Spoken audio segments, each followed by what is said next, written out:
Last summer I thought for a little diversion I'd take my family on a camping excursion. We were tired of vacations with air-conditioned rooms and such. Swimming pools and room service. I thought 2 weeks way back in the woods would do us all a whole world of good, especially the kids. They don't appreciate nature much.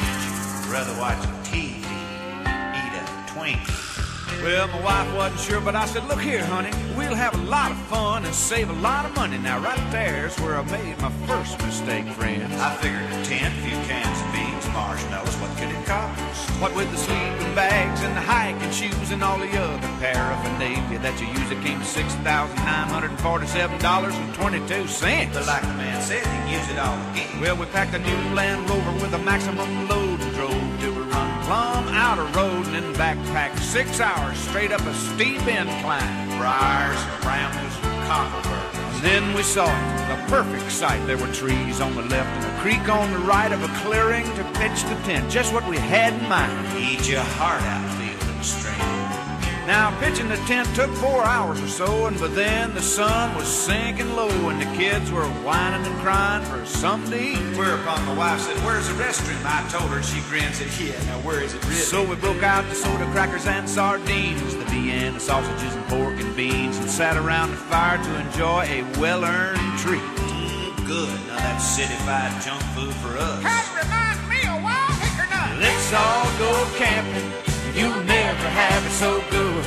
It's great getting back to nature out here in the woods, amongst the birds and the bees and the flowers and the trees where the animals are our friends. Once you get hooked on camping, you'd never like the city again.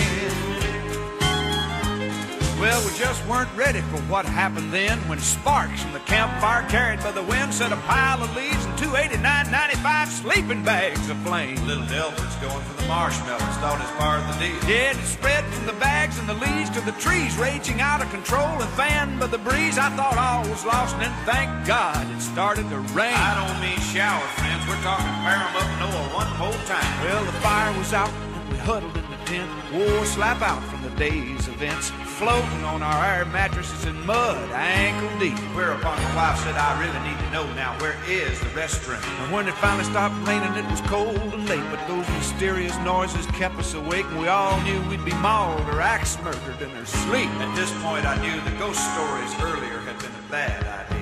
I was dozing off, just about to dream about a holiday, and when a blood-curdling scream announced the presence of something in the tent covered with hair. That's when I said, "Leap up there, son, light the coal, and I think there's something in here with us." We lit the lantern, and there he was, a little beady-eyed fuzzy, looking at us, and we chased him out of the tent and ran head-on into a bear. He'd just finished off the groceries.